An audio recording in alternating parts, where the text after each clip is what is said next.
So here we're looking at the fundamental skills for a yellow belt in the area of stance, motion, and control points. And the first thing we're going to look at within this area is your stance. The big things I'm looking for in the test is that you're loose, comfortable, and relaxed, that your fingertips can touch the ground, that the weight is on the balls of your feet and your elbows are pointing towards the mat. Basically, can you move?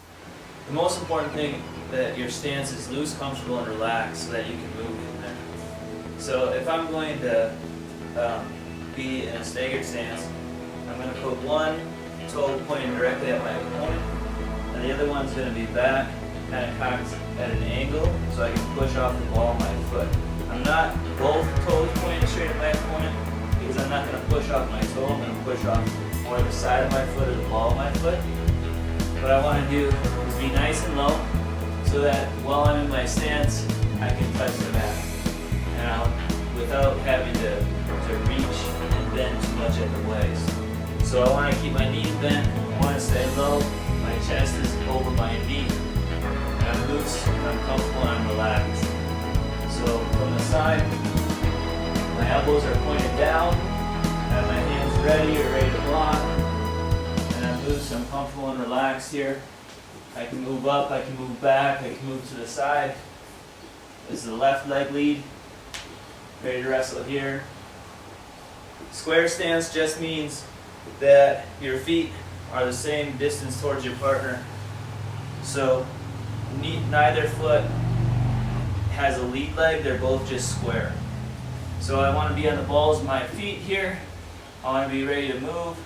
Again, elbows pointed down, chest over my knees, and from here, generally this is thought to be able to move side to side a little bit better. This one's able to move in a little bit better. The next thing here is pump fake motion, and when you test, the big things I'm looking for is that you're going to change levels by dropping your chest towards your knee.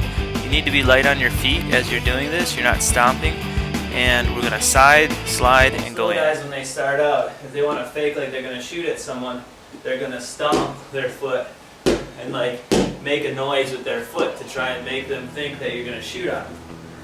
But what's important is that you fake with your body and not just making noise with your foot. So if I'm going to shoot here, I'm going to drop my chest to my knee before I shoot, or if I'm stepping in. So if I'm moving here, what's important is my chest goes to my knee, and that's the fake. I'm lowering my level, and that's the fake. So if I'm a right leg lead, he's a right leg lead. So for both right leg leads and I want to shoot a double leg, it's going to be better for me to be able to shoot it if he has a square stance, because then I can get both legs easily. To make him step that way without putting hands on him, I'm going to circle to my left. And to do that, I want to be ready to shoot as I circle to my left. So if I'm faking here, I might push on his head, stuff like that. But I'm going to step to the side, I'm going to slide my foot and change my level so that I know I can touch him, so I know I'm close enough to shoot here. I'm close enough that now I'm going to get him to step, and I'm going to drop my chest to my knee, and I don't fake there. You know, I'll fake in, I might go in, and back out. I'm on his head, I'm getting my chest down to my knee, and that's my fake. My fake isn't stepping in, it's changing levels, that's my fake.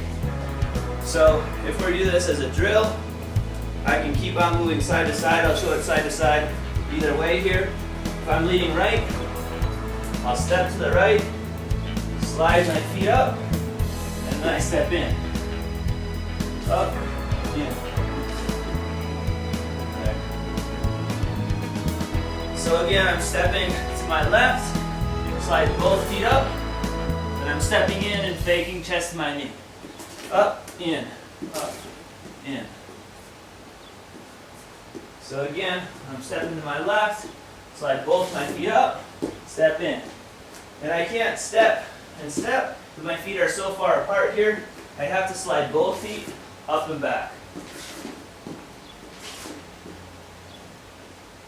And each pump in, right here, that's our fake. and keeps him off balance because he doesn't know when we're going to shoot. Our next area is pretty much making contact, thumb block and head position. So when you attack someone, your post hand is going to be on their shoulder with your fingers up and your thumb down their armpit. Your elbows are going to be bent and you're going to match forehead to forehead. We're going to come in and make contact with our opponent. I'm going to stay in a good stance. I'm going to take my backside hand, punch him in the shoulder, or push on his head. From there, we can go up and wrestle with our other hands. Another thing with thumb blocking and making contact here is I'm not like Frankenstein here with my elbows locked, just kind of like pushing him in the throat. I'm not pushing him in the throat, trying to choke him or anything like that. What I'm trying to do is get close enough so that I can make contact with him safely and then I can get to his legs without being overextended, shooting from really far away. So this tells me I'm close enough. I'm close enough to be able to attack. And from here, a good gauge to say like my arms aren't too extended is if I can touch forehead to forehead.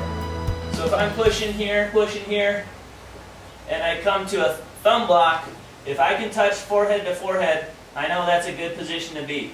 And I'm either going to be head in the hole, where I'm around his head, or forehead to forehead. I'm not going to rest on his shoulder right here. I'm going to be right here, ready to attack. Alright, so once you've made contact, you want to move that person. One way to move them is by pushing. The things I'm looking for is that your thumbs are pushing, your elbows are bent, you're taking short steps, and you're keeping forehead to forehead. As you are going here, you're always looking to attack. He's going to grab my elbow immediately. So every time we drill, if someone grabs onto you, grab his elbow. So I put one on his shoulder, he's going to grab my elbow. I'm going to put the other one on his shoulder, he's going to grab my elbow. I'm forehead to forehead. And now when I push, I'm going to keep my thumbs in. I'm not going to push just with my palms right here. So my arms extended and no thumbs, he can easily pull past me and shoot. So I'm going to push with thumbs. And that'll block him from being able to shoot. And it'll give me other options. So I'm forehead to forehead, thumbs in his armpits, my elbows are down, and I'm going to push with nice short steps. So coming back the other way, we're loose, relaxed. I'm going to punch, he's grabbing my elbow. I'm going to punch, he's grabbing my elbow. My thumbs are pushing on his shoulders, little short steps. Alright, so besides pushing, we can also pull. Again, the key points when I'm looking to test you is I want your thumbs to slide to the outside and your meat hooks to slide to the elbows. You're going to circle and you're going to pull your elbow to your rib to get them to step. To pull, I'm going to slide my thumb outside, I'm going to slide my hand down to his elbow, and now my hand's outside and I have a meat hook around the backside of his elbow, and from here I can pull. So if I'm pushing, I come in, I make contact, I slide thumbs outside down to the elbows, I pinch them together, and I walk. And I pull. Little steps, I'm not crossing my feet, I'm always looking to be able to grab those legs. We are finally going to look at a football tie, which is a type of snap down. The key points I'm looking for is that one hand is on top of the head, one hand is grabbing the chin. You're clubbing and pulling the head down as you move your leg back and keeping the head pinched underneath your chest. I'm going to stalk in, nice, loose, and comfortable. Thumb block right here, post on the head. The thumb block, I'm going to club, I'm going to go straight to my club. What I'm going to do is pull, let go with this hand, I'm going to make like a karate chop. I'm going to try and chop him in the throat and grab his chin. When I do that, I'm going to move this leg back. So I'm not pulling him into my leg. I'm going to post, step, pull. I'm just going to hold his head like a football. So right here, post, club, I'm changing my feet. I'm going to release with this hand, chop, pull his head right underneath my chest. And once I'm here, I'm going to pinch my elbows really hard on the sides of his head. So my right arm's pinching, my left arm's pinching, and it's holding everything as tight as I can right to my chest. My right leg is back. So again, if I'm a right leg lead and I'm snapping with my right hand, I don't want to pull them straight into my leg, so I need to get that one back as I go into my football tie. So again, post, club, step, pull it under.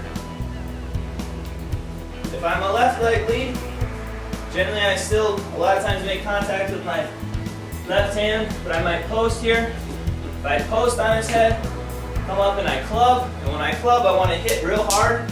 I want to hit the meat of my forearm against the meat of his neck. If it makes a good whacking sound, I know I did it well. When I do that, my elbow is going to be pointed towards the mat. So I'm here, I'm going to step, club, my hand's going to slide off.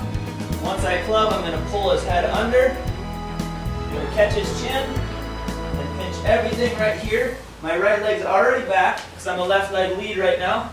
So I don't need to move it that far back. I'm just right here, holding on really tight.